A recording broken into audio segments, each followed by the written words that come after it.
Thank you so much, Julian, for joining us on the show today.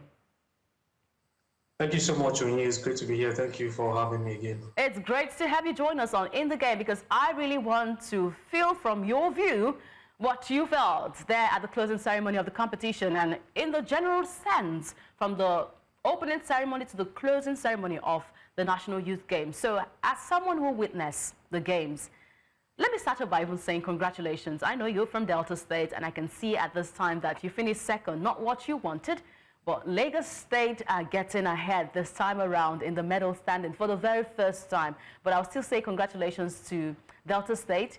You're finishing second, you are the host nation, but you witnessed the game. So how big of a story is Lagos finally ending Delta's long reign at the National Youth Games medal standing? Well, it was a very big achievement for Lagos State. Before the start of the games, I'm not sure that many would have believed that Lagos would have been the ones to dethrone Delta. Maybe the Delta even didn't feel they were going to relinquish their crown to anybody, having won for the last 8 years. Yeah. But at the end of the day, people were looking at Edo, people were looking at Bayelsa. These were the two main threats to Delta winning the competition for the 9th time. But Lagos came all guns blazing. They came very prepared. I must say that not just Lagos, but all the other states, like you mentioned, about 33 states won at least one medal or two at the end of the games. But for Lagos, I want to say big congratulations to them. They've done so well. Most of their gold medals came from swimming. About 19 of their 52 gold medals from swimming. And you know, you think that teams like Bayelsa, Delta, maybe Rivers are the ones who dominate swimming as a sport, but this time around it was all about Lagos winning 19 gold medals to Delta's 2. So because when you look at the difference between Lagos and Delta in terms of gold now, the difference was 15. So that's a whole lot. So Lagos winning 19 gold medals from swimming was something many people did not expect, and that's when it eventually happened. People were like, what did they do right? How were they able to go past Delta? How were they able to go past Edo? But it is what it is. When you're prepared, it shows. And, you know, no one can doubt what Lagos State put up, not just in swimming, but even in other sports as well. Well, what kind of shift does this create in Nigeria's youth sport landscape? Because I know a shift has been created. I need to know what kind of shift has been created, taking up Delta in the dominance from youth level. Well, I won't say a shift has happened, because this is just once. They need to do it again and again and again. Cut them some slack, Juan. Delta State, they are still the team to beat. Even at the National Sports Festival level, they are also the team to beat as well. Whether they host, whether they don't host. Everyone saw what happened in Abeokuta, how it was dominated by Delta at the end. You know, and well, for Lagos, like I mentioned, they've done well. But winning is not just what it is about. It's about staying at the top. That's what Delta has done for many years. They were able to get to the top and they were able to stay there. So Lagos have gone past Delta now and they are on the top of the tree. So they need to do everything possible in their powers to ensure that they stay there.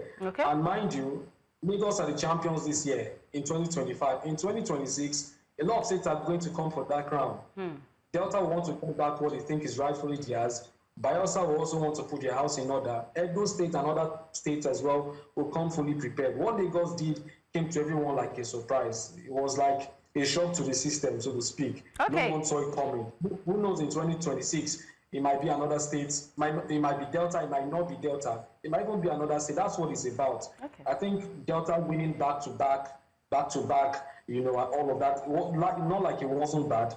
But again, like I said to someone, you can't win all the time. You win some, you lose some. That's what sport is about. When one team continues to win and win, it becomes a bit boring. So I think that Lagos winning was well deserved for them, and it created something different at the National Youth Games. All right, I'm seeing some northern states in the medal standings. That's the top 10 there, which we see on the screen right now.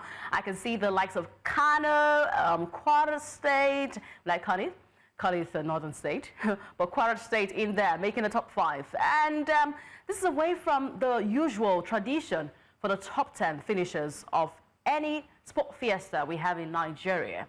Now, looking at this final standing, the top 10, Julian, what state or which of them surprised you the most, either in performance, away from Lagos and Delta we're talking about, or those that produce exciting new talent, which we should watch out for? Well, like you mentioned, in Northern States did well. Kano, 7th position. You talk about Kwara in 5th position. I also wasn't expecting that. But again, like I mentioned before, that's what this competition is all about. It's not just necessarily about winning.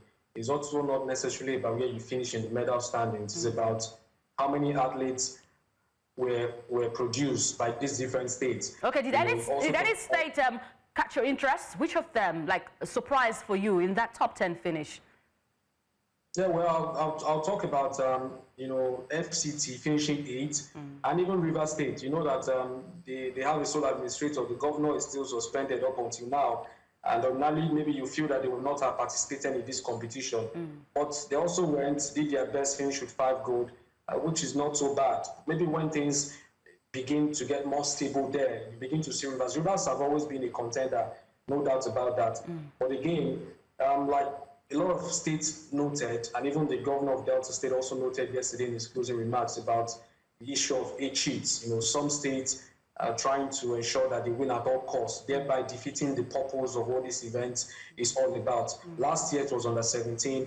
This year it has been reduced to under 15. But then again, I saw athletes who missed out on screening, still competing for those states in different events.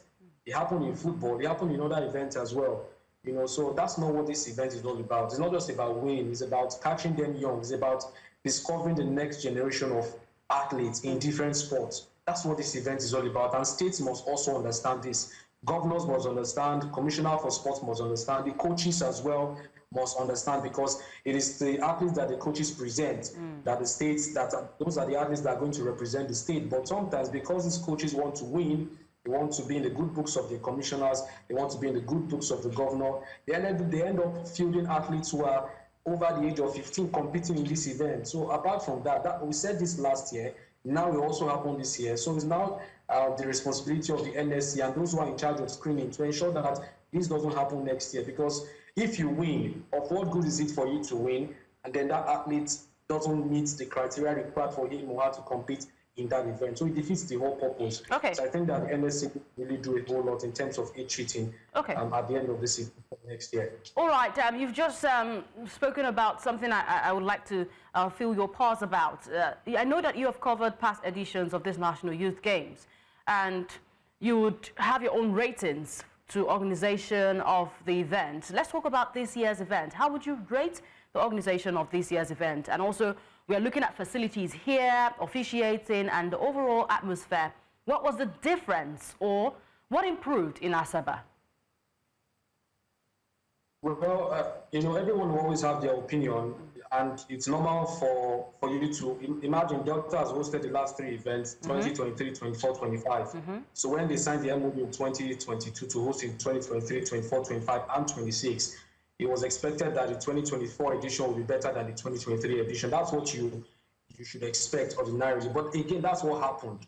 2023 was good. 2024 was also good as well. This year, 2025, wasn't bad. I know a couple of states complained about accommodation, transport, and all of that. But again, we must understand that this is a youth games.